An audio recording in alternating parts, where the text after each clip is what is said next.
तो कूलाम का नियम क्या होता है? इस नियम के अनुसार दो स्थिर बिंदु आवेशों के बीच लगने वाला आकर्षण या प्रतिकर्षण बल उन दोनों आवेशों के परिमाणों के गुणनफल के समानुपाती तथा उनकी बीच की दूरी के वर्ग के व्युत्क्रमानुपाती होता है। ध्यान रखना है, ये नियम हमसे क्या कहता है कि इस नियम के जो अनुसार है दो स्थिर बिंदु आवेशों के बीच लगने वाला आकर्षण या प्रतिकर्षण बल, यानी कि मैं आपको यहाँ पर दिखा देता हूँ। देखिए ये हमारा क्या है, दो बिंदु हैं और इस पर जो है आवेश Q1 है और यहाँ पर जो आवेश है वो Q2 है। अब देखिए इनके बीच लगने वाला, मैंने यहाँ पर लिखा आकर्षण या प्रतिकर्षण।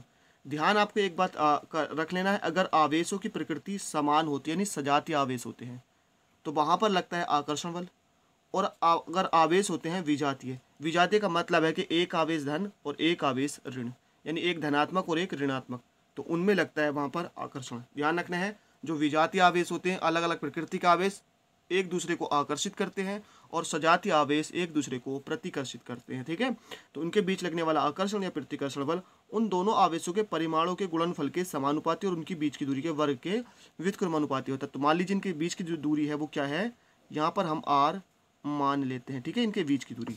तो अब देखते हैं जो बल होगा, ये बल क्या होता है। पहला जो कथन यहाँ पर कहा गया है, F जो होता है, जो आकर्षण या प्रतिकर्षण बल होता है उन दोनों आवेशों के परिणामों के गुणनफल के समानुपाती। तो गुणनफल क्या हो जाएगा, Q1 Q2।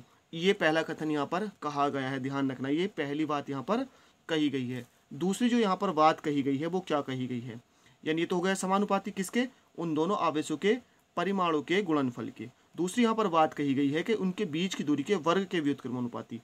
तो जो बल होता है ये व्युत्क्रमानुपाती होता है उन दोनों के बीच की दूरी के वर्ग के, बीच की दूरी के वर्ग के व्युत्क्रमानुपाती। ठीक है, तो अब अगर हम यहाँ से कथन 1 और कथन 2 को देखें तो ये मिलकर क्या बनेगा, ये बन जाएगा F proportional to Q1 Q2 upon R square, F proportional to Q1 Q2 upon R square.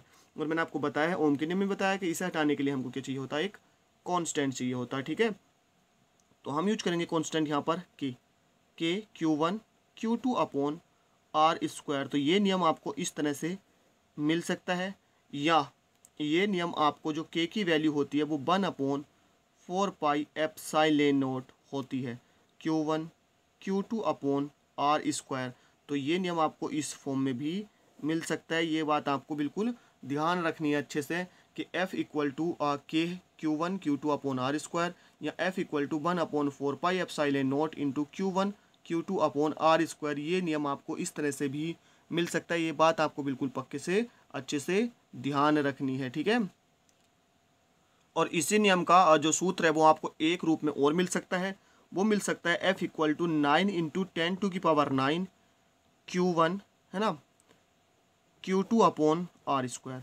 तो ध्यान रखना है, जो k की वैल्यू होती है वो बराबर होती है, यानी मैं यहाँ पर आपको लिख के दे सकता हूँ k बराबर 1/4 पाई एप्सिलॉन नॉट, और k की इसकी वैल्यू होती है 9 इंटू 10⁹9। तो ये आपको ध्यान रख लेना, ये तीनों रूपों में आपको मिल सकता है, ऑप्शन में आपसे पूछा जा सकता है। अब ये जरूरी नहीं कि पूरा कूलाम का नियम ही पूछे। ठीक है, ये ध्यान रख लेना, आपका जो ये नियम है ये भी पूछा जा सकता है कि आवेशों से इनका संबंध पूछा जा सकता है। तो जो बल होता है वो आवेशों के क्या होता है, गुणनफल के समानुपाती होता है और बीच की दूरी के वर्ग के व्युत्क्रमानुपाती होता है। तो फ्रेंड्स ये था कूलाम का नियम, मैंने इसका सूत्र भी आपको बता दिया है। तो देखिए अच्छा एक बात और यहाँ पर आप ध्यान रख लीजिए, जो बल होता है, बल का जो मात्रक होता है वो होता है न्यूटन। ध्यान रखना है, कांस्टेंट है, k का कोई मात्रक नहीं होगा। ठीक है, तो बल का मात्रक क्या होगा, न्यूटन। आवेश है, आवेश का मात्रक होता है कूलाम। ध्यान रखना है, आवेश का मात्रक कूलाम होता है। ठीक है, और यहाँ से एक चीज़ आपसे पूछी जा सकती है, जो दूरी होता है, दूरी का मात्रक क्या होता है, मीटर होता है। साथ ही साथ आपको एक बात और ध्यान रखनी है, जो बल की बीमा है वो आपसे पूछी जा सकती है। तो बल की जो बीमा होती है MLT-2, ये इसकी बल की बीमा होती है। ध्यान रखना है, ये इम्पोर्टेंट है। बीमा वैसे अभी तक पूछी नहीं गई है किसी शिफ्ट में, जैसे ही बीमा पूछी जाएगी, या अगर आप चाहते हैं तो आप कमेंट कर दीजिए, मैं बीमाएं आपको करा दूंगा कि किसकी बीमा कैसे होती है, आपको रटनी नहीं पड़ेंगी। आप सिर्फ और सिर्फ इन जो सूत्र होते हैं, सूत्र याद रख लीजिए, वहाँ से मैं आपको मात्रक भी बता सकता हूँ, वहाँ से मैं आपको बीमा भी बता सकता हूँ। ठीक है, तो आई होप फ्रेंड्स ये वीडियो आपको पसंद आई हो, इसको लाइक कीजिए, दोस्तों के साथ शेयर कीजिए। थैंक यू फॉर वॉचिंग, मिलते हैं नेक्स्ट वीडियो में।